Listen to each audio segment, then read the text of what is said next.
I'm Mankowski. I'm the coordinator for the NPLCC, and I'm going to introduce our speaker today. But first, let me say a word or two about this project and why we funded it. Prioritizing restoration and enhancement of fish passage is a big deal in the Pacific Northwest. For those of you working on salmon restoration or aquatic conservation, you know what impacts road crossings and barriers can have on resources of interest. You also are aware of a variety of court cases recently that are demanding that this issue be addressed.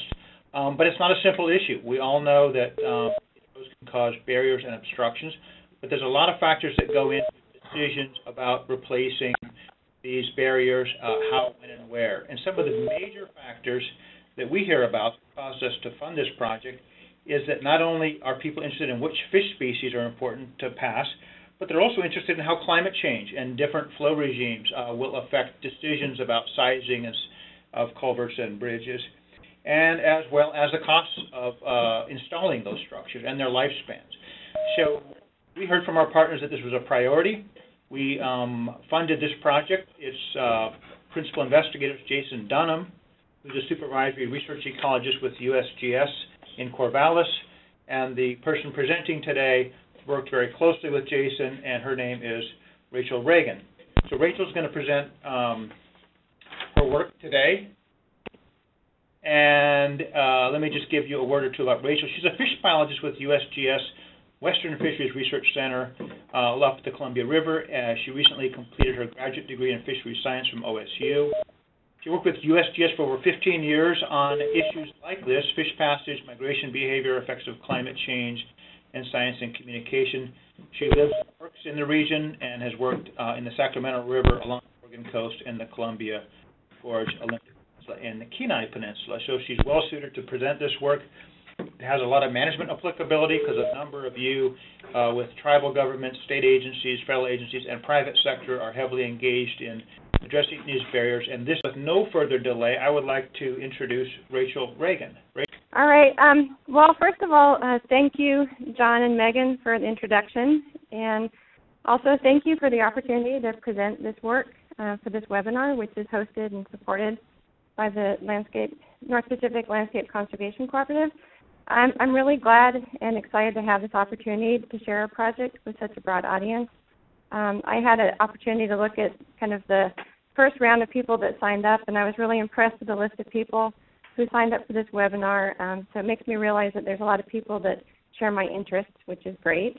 And it sounds like John gave me a pretty good introduction already, and also that I just finished my graduate work. So, and this research that I'm working represents part of my graduate work, and my advisor was Jason Dunham, who's also a co-lead on this. This research is supported through the North Pacific Landscape Conservation Cooperative, as well as USGS, and I've been working with fish biologists, hydrologists, and engineers from the U.S. Forest Service, and my research was on their lands, which was great. Being in graduate school also allowed me to work with folks at Oregon State University, which included Jason Dunham, who's with USGS Forest and Rangeland Ecosystem Science Center. I also had Jim Peterson on my committee, and he's with the USGS Co-op unit at OSU. And then I had Jesse O'Hanley from the University of Kent, who ended up being on my committee. And I asked Jesse to serve on my committee after seeing him present at a National Fish Passage Conference. And he's more on the economy and business side of things, but he was presenting work on optimization for prioritizing culvert replacement. And I realized he'd be a really good fit both for my committee as well as for this project. And he has ended up playing a large role in this project, so I wanted to make sure he got full recognition for this presentation. Well, when people think about fish passage restoration in the Northwest, they often think about large dam removal projects like the one seen here. On the left-hand side, we have the Elwha Dam Removal Project, which opened up about 100 kilometers of upstream habitat to inhabited fish after about 100 years of being completely blocked for fish passage. And if you're in my neck of the woods in the Columbia River Gorge, you might think about the Conduit Dam removal on the white salmon, which opened up about 53 kilometers of habitat to steelhead and 23 kilometers of habitat to salmon. But what I'm talking about today may be somewhat less glamorous, but arguably this is important to fish passage, and that is culverts. Our landscapes are covered with stream road crossings, including things like culverts. Many are considered partial or full barriers to passage for fish and other aquatic organisms. And here we can see a couple of partial or full barriers right now. Barriers create issues for fish. They limit migration and access to available habitat. They also create issues with fragmentation, loss of connectivity, and can also lead to local extinctions. A poorly functioning culvert can also lead to road failures, causing other issues such as water quality, road function, and public safety. Culvert replacement is a high priority. Replacement is important for meeting recovery goals and management objectives. A lot of you on the line today probably have already been working on this. I know that a lot of great work has already been done, but I also know that there's still a lot of culverts out there that need to be fixed. For example, the General Accounting Office in 2001 did a report on just the Bureau of Land Management and U.S. Forest Service lands, and they estimated just in the Pacific Northwest it would cost about $375 million to replace all the culverts. So it's a large problem. Replacements are also important for maintaining safety and avoiding litigation. For example, as John mentioned, there's the culvert case in the state of Washington in the Puget Sound region, where the courts have ordered the state to replace culverts under state-owned roads that block the passage of fish to critical habitat because they found that culverts were violating tribal treaty rights. This is definitely an important issue. All right, so a solution would be to replace or fix all of these barriers to something like this. This is an example of a stream-simulated culvert. A stream-simulated culvert is intended to match the adjacent stream structure as it passes through the stream road crossing. Okay, so the stream-simulated culverts are great because they match the hydrology across the stream road crossing. They also have similar sediment with rocks. And these are great for the fish because it makes fish happy because they can easily migrate through something like this. It's also great for the Forest Service for meeting a lot of their management objectives and goals, as well as creating partnerships. And it's also great for other people, such as fishermen. And this just happens to be a picture of my son, Miles, with his first Chinook on the Sayusla. So the challenge, when Jason and I first started talking about culvert replacement, he started telling me that replacement like this would cost about $250,000. So I started thinking about $250,000 and what that would mean personally to me. And I think I could buy a pretty nice house for $250,000 in Corvallis. So I started realizing that this is a lot of money when you put it in personal context. So replacements are expensive. Also, the number of replacements is extensive.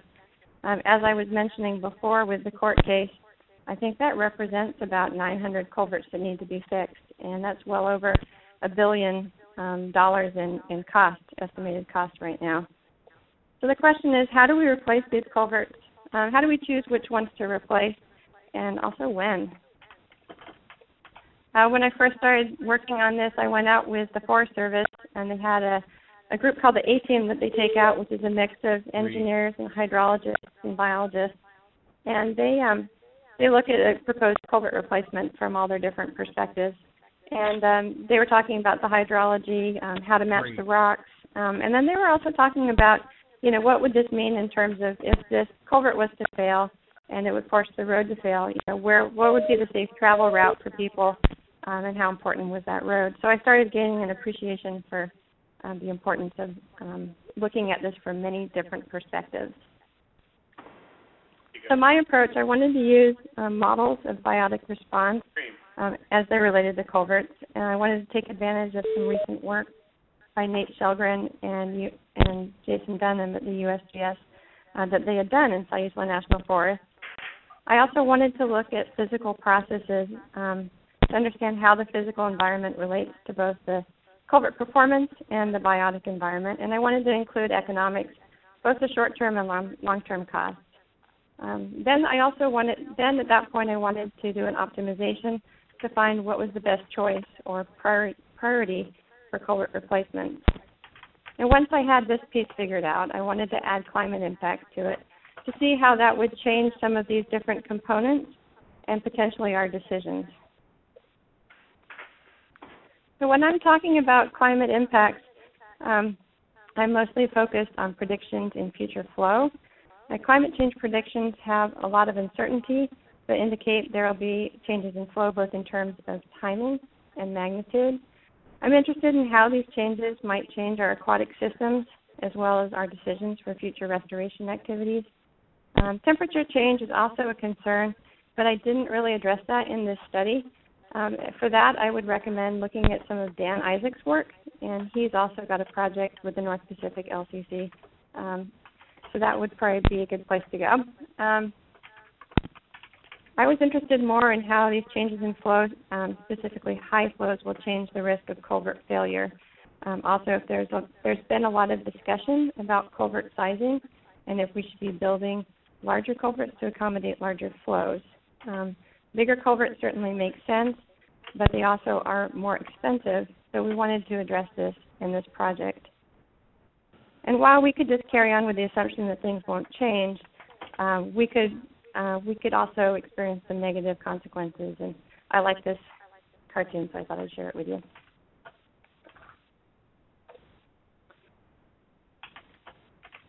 All right, so my study area was Sayusla National Forest, located on the coast in central, kind of north-central Oregon. It ranges from the Tillamook County up north down to Coos County down below. It's about 630,000 acres. It's a temperate rainforest, mostly rain-dominated, not much snow. It has a dense forest road network. There's about 2,000 stream road crossings. 303 of them have been considered relevant to fish. That was determined by the Forest Service. And here we have on the map, you can see the green open circles represent culverts that are considered passable. They've either been replaced or deemed passable. And then the ones in the red are the barriers. So 54 culverts have already been replaced. The Sayusla National Forest has actually been very active in this area, but the others still need to be prioritized. Fish species in Sayusla National Forest include native fish such as lamprey, coastal cutthroat trout, steelhead rainbow trout, coho, Chinook salmon, sculpin, and long-nosed bass, and we looked into all of these. For the project overview, I wanted to look at two models. I used a road crossing life cycle model and an optimization model. Don't worry too much about the details at this point. We'll be talking more about the components. I just wanted to give you an overview. Essentially, what we tried to do with the road crossing model is we wanted to look at what is the cost of replacing culverts, given their lifespan, the costs, and then the risks. And then how do you balance that with benefits to fish to pick the best culvert? And essentially what we're getting at is trying to find more cost-effective restoration for fish. The road crossing life cycle model included remaining lifespan of the culvert, replacement cost, probability of failure, a road penalty for failure, and then also an annual discount rate. Some of the objectives that we were getting at with the culvert life cycle model is we wanted to calculate the lifetime cost, not just the cost of putting the culvert in, that upfront cost, but actually the long-term cost over its entire lifespan. We wanted to incorporate risk and consider some different culvert sizes. We wanted to incorporate key roads as a priority, and then also to evaluate how climate change, specifically high flows, would affect the sizing, the risk, and the costs. The data used for this life cycle model, I took advantage of a Forest Service culvert database. And then given the fact that not all the culverts and the stream doesn't stop at the Forest Service boundaries, I realized that I needed to also look at where there was potential resistance or other barriers that could affect the barriers inside the Forest Service. So I looked at the Oregon Barriers Database, and I provide a link here. And that was really helpful for finding barriers that would potentially have an effect on the Forest Service ones. So I included those in my data set. I also looked at debris flow probabilities, and here's an example. This is from, it's called NetMap, or TerrainWorks, and this is some of the mapping that I was able to use, and this is a debris flow susceptibility. So as you can see, depending on where you are in the stream system, you have different amounts of susceptibility to a debris flow. So I was able to associate that for this project. I also used bankful width, both measured and some estimated, and road layers from the Forest Service to look at priority roads. I used climate change data and looked at 3 climate models, the Ensemble, PCM1, and the MyRock 3.2, and then I included relative cost estimates.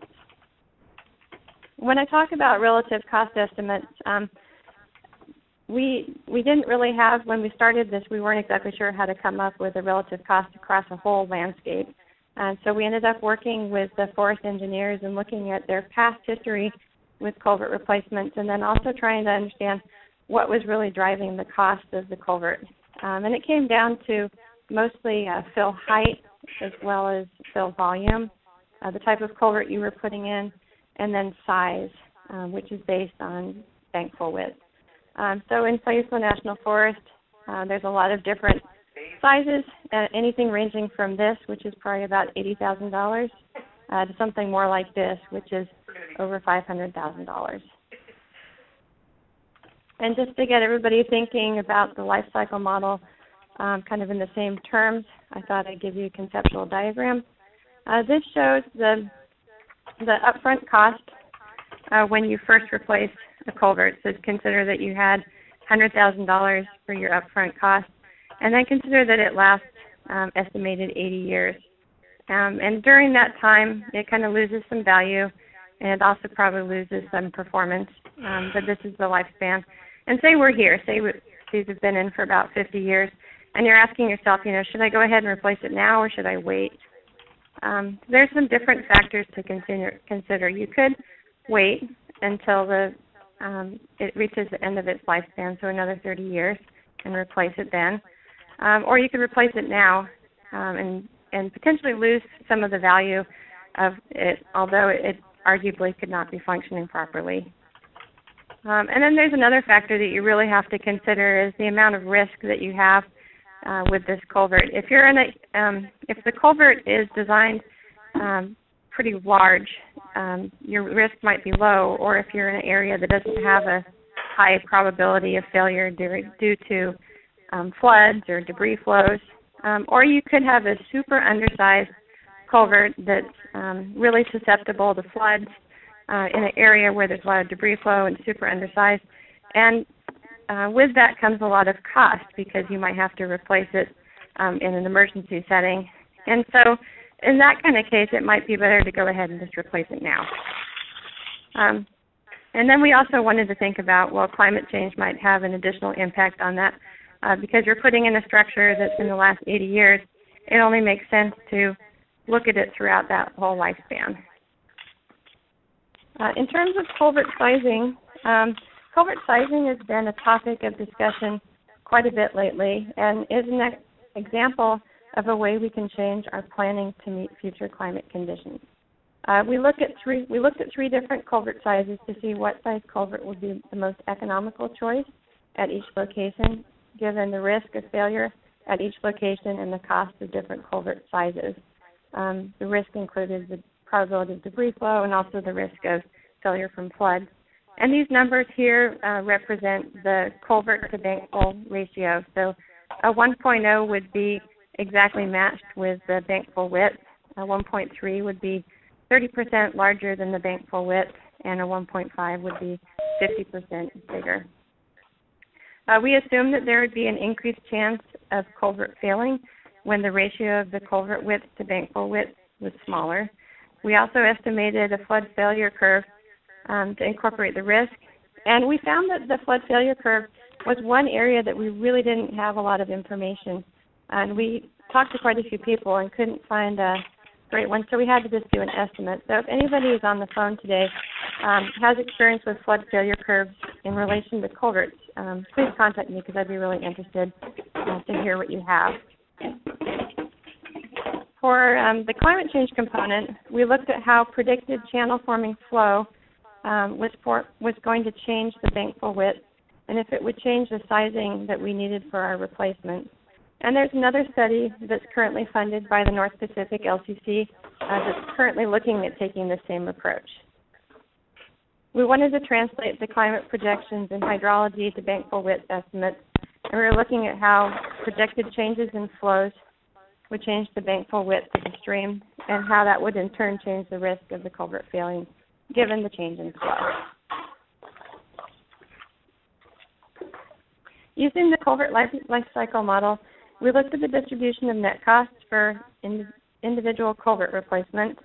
The upfront costs were here on the right, represent if you're looking at a one-time cost of putting the culvert in. The net cost balances the decision between replacing it now or waiting to replace. And the net cost, they're essentially less because it's kind of like, Jason and I always use the analogy of like a roof.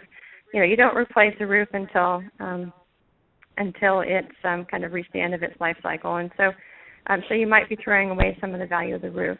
But of course, arguably, you could also not have a functioning culvert that's meeting your needs for fish passage.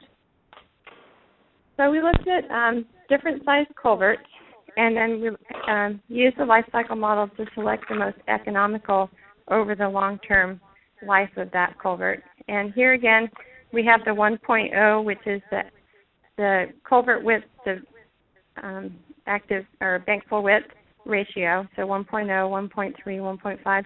The reason I have bridge in here is because my understanding is that culverts have a limit to how big you can make them, and once you get to this certain point, it kind of has to be a bridge. And so based on the active channel width, there were 12 culverts that probably should be bridges if you use that same criteria. And then what we found was a mix. We found that there were some that were selected at the 1.0, some were at the 1.3, and the majority of them were actually in this 1.5 category.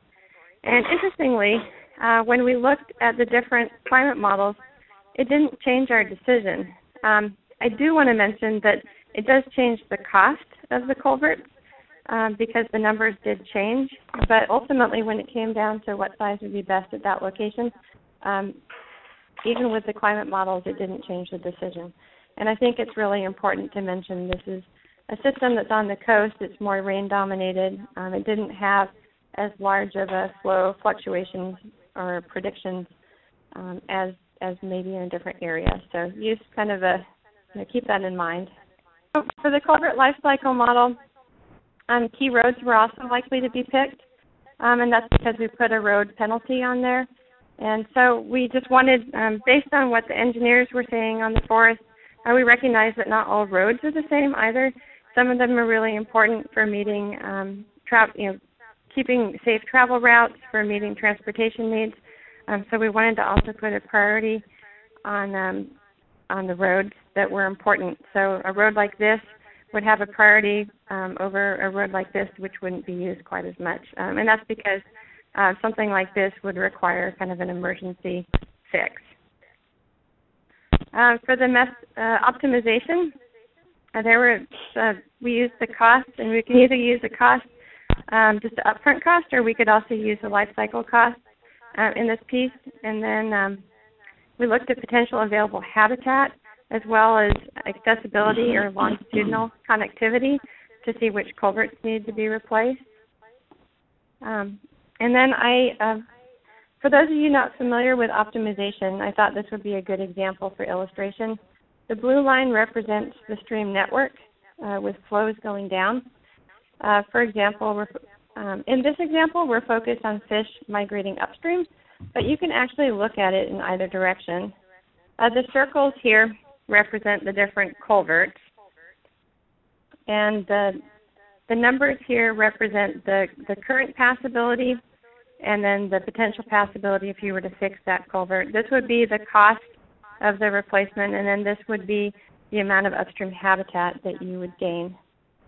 If you look to the table to the right, you'll see that depending on the budget that you had selected, that the optimization would select different culverts. For example, if you only had $50,000, it would pick this one, which wouldn't have the most upstream benefit, but would be within your budget. And then as you increase the amount of money that you have more opportunity to even, pick multiple culverts. Some advantages to using optimization is it takes into account the spatial structures of barrier networks, for example, downstream barriers. It also takes an adaptive, coordinated approach and can account for interactive effects of barrier mitigation on cumulative passability, and all the time still looking at cost-effective solutions. This was a great, and Jesse O'Hanley, who I have listed here, he has a fish passage optimization tool called, it was APAS, now it's OptiPass. And he's the guy that I've been working with. And that tool has been really great, and it kind of mimics this. But for me, I don't know about you on the phone, but I don't currently have any money in my pocket, and I don't think a lot of natural resource managers just have a chunk of money to make their decisions. I think that people are typically looking at kind of goals and what their potential gains are as far as habitat or meeting different objectives. And so we decided to flip it to focus more on outlining different gains or objectives and then trying to do that while still minimizing the cost. So we kind of switched the question around a little bit. Other places in the region and outside the region that are using optimization include California Fish Passage Forum. The Fish and Wildlife Service in the Gulf of Maine, I think, had some work done with optimization. And then I know the Great Lakes has been doing a lot of work with optimization, and I think that Conservation Cooperative has been working on that too. And then more regionally, the Tillamook-Nestucca Partnership that's just west of Portland. They have been using optimization to work in a partnership to identify where they should be putting their time and effort. So barrier optimization can be pretty straightforward. What you really need to do with all of your culverts in your stream network is determine the passability. Is that barrier or that culvert, is it fully passable? Then you would give it a 1. If it's complete barrier, you give it a 0. And then oftentimes these culverts that are out there are actually partial barriers, and so you would need to give it a value of 0, somewhere between 0 and 1. You also need to think about downstream barriers and how they affect, because they do affect your connectivity. You also need to look at your potential habitat that you're going to gain, and this can be based on a lot of things. I use stream length based on stream distribution, species distribution, but people can use stream lengths, they can use volumes, they can use a lot of different metrics. The most important thing is that you're consistent in your use of it across the landscape. And then you need to also determine the cost. And the most important thing here is to look at relative differences. So you don't have to come up with an exact number of what it's going to cost to replace. You just have to have a relative difference across all of your culverts. So some of my objectives with the optimization was I wanted to identify the top culverts for replacement. So which are my priority ones for replacing right away. I also wanted to determine what that project cost would be, as well as an overall program cost if I was going to go for a larger objective. I wanted to explore some different scenarios, and I focused on upstream habitat goals. And so I wanted to look at, if I varied my upstream habitat goals, how that would result in optimization and the prioritization of culvert replacement. I wanted to look at different species to see if there's a difference in where your choices would be based on which fish you were focused on. And then I also wanted to see how the climate change piece would change some of those decisions. And here again, I was focusing the optimization on benefits to fish and then trying to minimize the cost as I did that. So that some of the data that I used included aquatic organism passage data that had recently been collected in Sayula National Forest. I used the synthetic stream layer from NetMap, which is also TerrainWorks. I used the culvert database from the Forest Service as well as the Oregon Barriers database. And then I used costs that included the culvert life cycle model costs that I brought forward as well as just looking at the upfront costs. Something I wanted to share with you, this is a really helpful tool if you're going to go about this, because I had almost 300 culverts that I was focused on, I was working on. And so this barrier analysis tool is called BAT, and it's developed by Duncan Hornsby in the UK, and this is also a tool that he can make available to people. It was super helpful. All you had to do was take a stream network, snap the culverts to it, and then it would generate these different stream lengths, or it would calculate them. And it could do it in a matter of minutes, which was really handy. And then you can also compare that to, how those relate to the rest of the stream network. So I thought I'd share that with you, and let me know if you want to get in contact with him. So from the optimization, I found that based on the work that had been done in Sayusla, that we had different distributions for different fish. Upstream habitat varied by species. If you look at the map, the red with the slash represents barriers. The open circles represent passable culverts. The really thin lines represent the cutthroat-only distribution. And as the lines get thicker, we start to increase the number of species. And so, for example, as it gets thicker, we have cutthroat, and then we add in rainbow and steelhead. As it gets thicker, we get into sculpin. Thicker, it gets into salmon, and then you add dace, and then ultimately lamprey. So it's kind of this nested distribution with the population.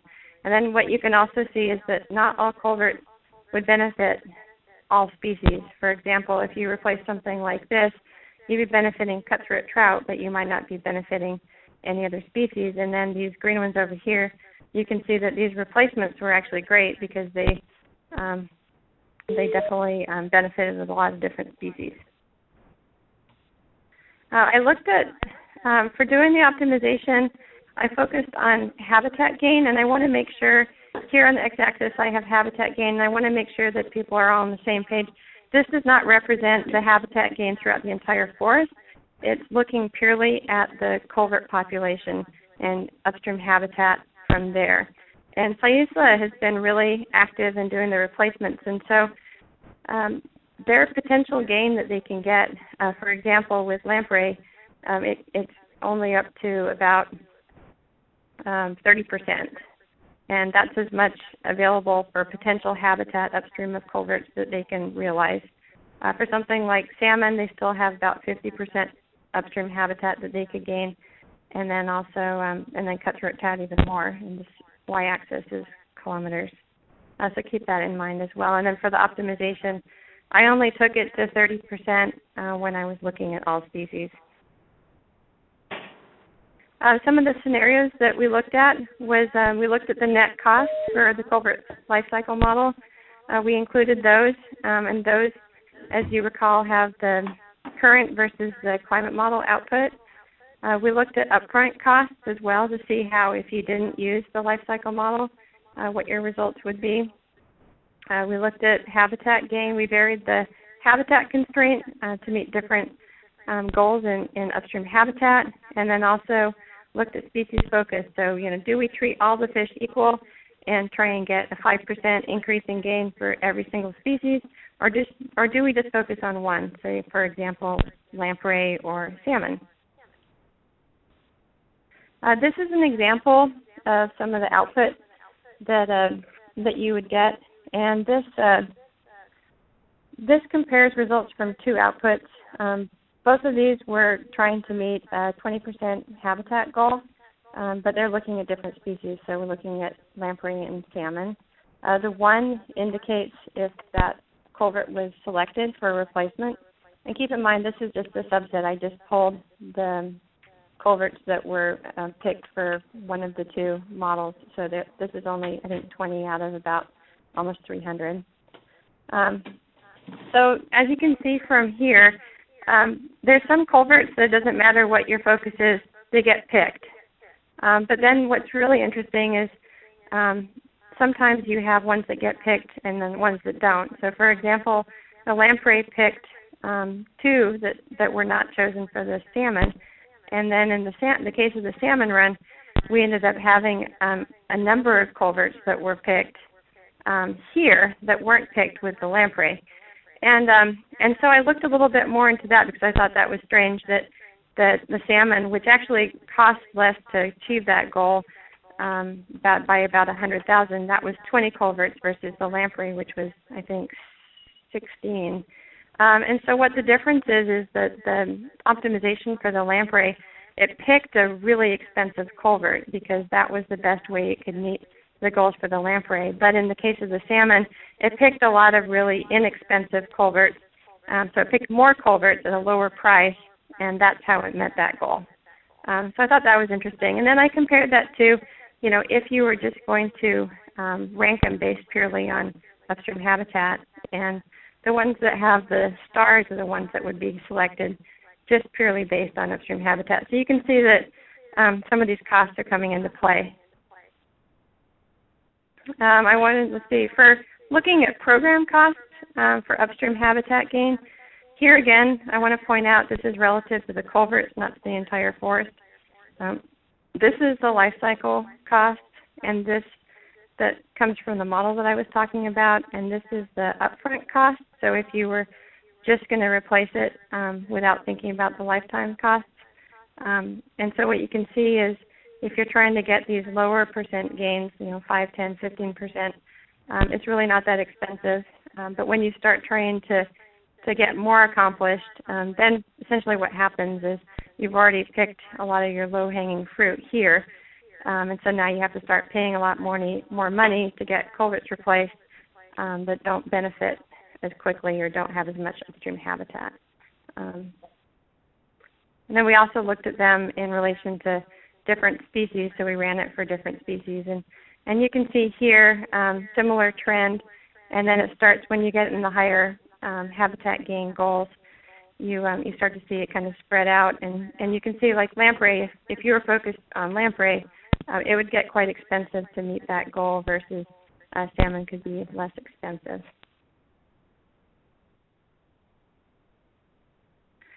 So through the optimization, individual culverts were through all of the different scenarios, individual culverts were selected. We were able to identify individuals for replacement based on different goals, species focus, and whatever cost we were using. We found that some culverts always were selected. They were kind of at the top all the time, whereas other ones really varied. Climate change scenarios, in this case, didn't have an effect. It didn't make any difference on our decision. We also looked at Jacquard coefficient to look at similarities, and I'll show you an example. And here again, like if we're comparing all species for the current conditions versus the climate conditions, there is no difference. They're all exactly the same. But when you start looking at different species, you start to see differences with the Jacquards. So once again, the climate scenarios didn't really have much of an effect on our decisions, but I do want to keep in mind that this is this one system, so other people could experience different results. Some of the key findings through the culvert life cycle model, some of the big things that I was able to get was I was able to address the costs, both the short-term as well as the long-term costs. It allowed me to incorporate risk, both in terms of risk of debris flow as well as flooding. It allowed us to incorporate climate change, although, as you recall, we didn't see much of a difference. And it allowed us to investigate different sizes. And as you recall, we had a real mix of which culverts would be best based on different locations. And bottom line is we were able to identify some substantial cost savings if you were to consider these pieces. For the optimization model, we were able to identify specific culverts for replacement. We were able to set different ecological objectives or habitat goals while minimizing the cost. It allowed us to consider one species and compare that to multiple species. And essentially, we were able to explicitly consider economic cost versus benefits. And then once again, that makes great for the fish because we're maximizing our benefits to the fish while minimizing the cost. It's great for the Forest Service because it really provides a framework that is very transparent, that people understand where you came up with these decisions, and then it's great for the fishermen. Some future applications or directions. I really think that it would be important for a next step to explore climate change effects related to habitat suitability. And when I first set out on this project, I was thinking about flow, but I was also thinking about temperature. And so when we initially built the model, we actually built it to take into account changes in habitat suitability over time. But then when we started talking to folks on the Sayusla, people really weren't worried about the temperatures. They were really focused on the flows. And so this piece hasn't really been fully explored. And back in May, I had the opportunity to meet up with the Forest Service's Regional Fish and Watershed Managers Group, and I presented this research. And afterwards, I ended up talking to one of the folks that's on an eastern Oregon forest, and she was saying, gosh, you know, we have all of our culvert data together. We know that there's going to be changes in habitat for fish, especially certain species. We know that that's going to change. You know, is there a way that you could include that in your model? And the answer is yes, and I think it would be great to do as the next step. Another application would be to, the Forest Service also prioritizes their work on using priority watersheds. So another thing that would be interesting would be at that same meeting, one of the Forest Service biologists came to me and said, well, we already have our priority watersheds identified, and that's where all the money and all the work is going to go until those are complete. But the thing is that, you know, a couple of those are already complete, and we're already talking about, you know, where to go next. And so she was saying that this would be a really great tool for them because they would be able to not only know where the work needed to be done, but also have an idea of what that would cost. So I thought those were a couple of really good examples. I think that this could be applicable in many different areas. We didn't in the Sayusla incorporate invasion or isolation issues, but that's something that could certainly be done. That would be really interesting.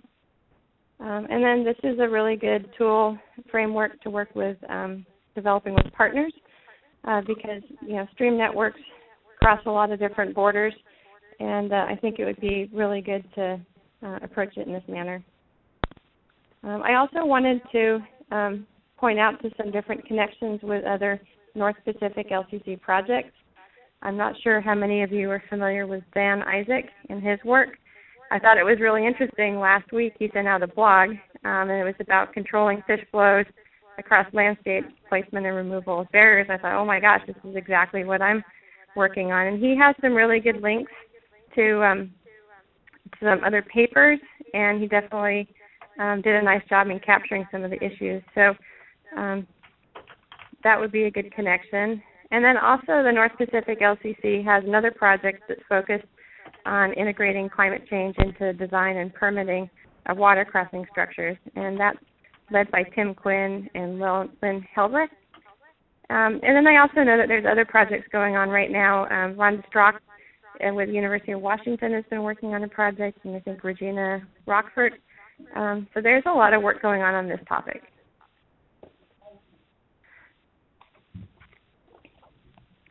So through this project, we've developed pretty good decision support framework that includes many of the different components that go into culvert replacement and prioritization. I certainly, through this project, gained an appreciation for the complexity of the problem, and I also see the benefit of considering all of these different elements in prioritization for culvert replacement, especially the economic. That became really important, and I could see the benefit of focusing on that early on.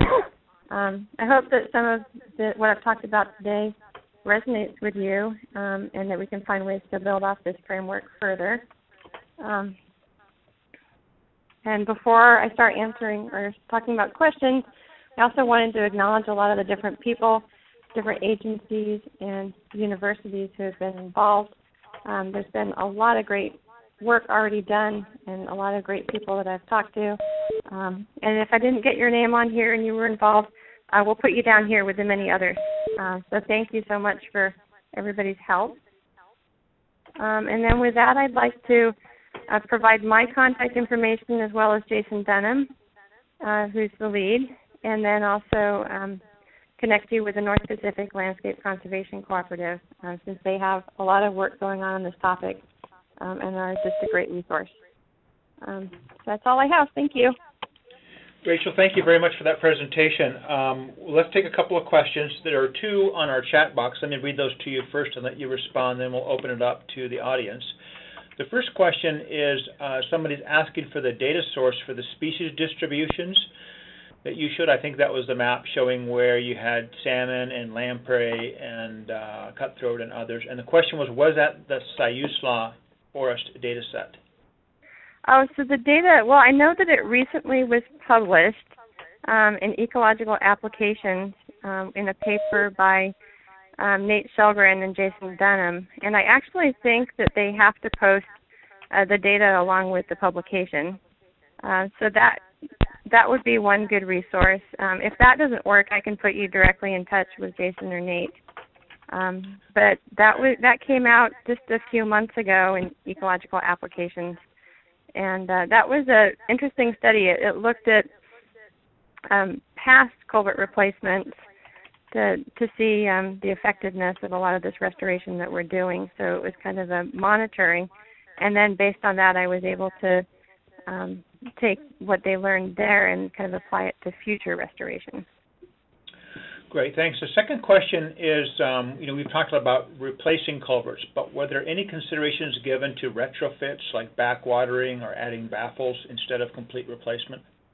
Oh, that's a very good question. And I think I failed to mention that I focused on this study purely on stream simulated culverts. And I recognize that there's a lot of different culvert styles out there. The reason I did that was because that's all that the Forest Service was focused on, was replacing the stream simulated. But that's not to say that there aren't some options for doing retrofits, and they did discuss in a couple of cases doing retrofits. And then I know that, for example, with the OptiPass program that I worked on with Jesse, that you can actually put different scenarios in. So you could say, I'll do a full replacement on this, and I'll get full passage, versus I'll get a retrofit, and that might get me to 80%, and but maybe that would cost less. So that it kind of handles that trade-off, and it looks at where you could put your money that could get you the most cumulative passability. So I didn't address that in this study, but it could certainly be done. Great. Thank you for those two questions on the chat line. Let me open it now to the audience. If you have any questions, just go ahead and jump right in and ask Rachel. I have one, Rachel, while people are thinking about questions, and that is, how portable is this model you've created to other ownerships or other geographies? In other words, there's a lot of people interested in fixing their barriers, but like you, they're concerned about costs and benefits. Is this model something that they can easily apply to their lands or multiple ownerships, or does it take a fair amount of work to construct this specifically for their case scenario? I don't think it's something that I could necessarily just immediately hand off, but I think it's something that could be easily modified. There are some tools if you wanted to do a very simplistic optimization, just a real straightforward one. There's a tool that comes with a manual through Jesse O'Hanley. That's a really good, straightforward approach. If you want to get deeper and do the culvert life cycle model, that takes a little bit more. But I'd be happy to work with people, and I could probably, with a little bit more work, I could probably make it more available. With any model, I think you need to do a pretty rigorous sensitivity analysis, just to know how far you could extend it. But I certainly think it could be handed off pretty readily. And I'm happy to share whatever I've learned or work with people too. Right, great. Another question on the chat line. How is it that culvert replacement costs increase with time? One question. Second part was climate change increases flow size, so larger culverts should be needed, correct? I'm kind of curious to know why your model didn't show a difference with the climate models versus none. And then inflation costs of individual culverts, or the willingness to pay increases for less desirable placement locations. Can you comment on any of those questions? I'm personally particularly interested in your second question, how intuitively, with climate change and increased flows and melt-off, why your model didn't suggest larger culvert sizes or larger passage structures were appropriate or needed. Yeah, and that was a big surprise to me because when I was going about this, I actually thought that we would experience definite changes. I think part of that relates to the location of the study. It was in a rain-dominated system, and I think that the flows, the predicted flows, I think there may be quite a bit of uncertainty, but in some cases they were actually lower in the future. They'd be lower in 2040, and then they'd be higher in 2080. So they kind of they weren't always an increase, and so that was one thing. Another thing was, it was hard with the flood failure curve to get an idea of what the probability of the culvert failing, what that tipping point was for sizing. So I would really love to hear from someone about coming up with a stronger flood failure curve. But the costs, like if you looked at the cost of the replacement and then you looked at all of those annual costs, there was a increase or changes in the cost of the culvert that was related to climate change, but it didn't trigger it to go over and change the size. It was a surprise to me, and all I can think is that we should probably look in a different location to see if that would change. Well, it does seem consistent with some of the reports I've seen on the largest changes in hydrologic regime shifts being where you have snow-dominated lands in the winter, and it's the rain on snow events that cause the flashy runoff that would probably trigger more of these blowouts than the site that you were in out on the coast. Yeah. Other questions from the audience? We have a little more time available. We'll leave the call open so people that have questions can still chime in.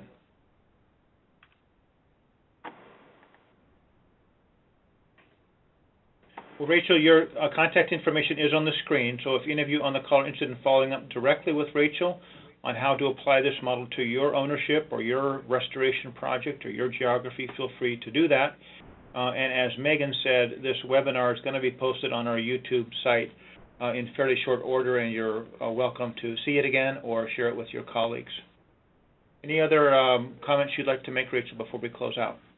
No, I'd just like to, feel free to contact me. I'm actually going to be at National American Fisheries Society meeting in Portland in, I guess, next month. If anybody's going to that and would like to meet up, I'd be happy to meet up with them.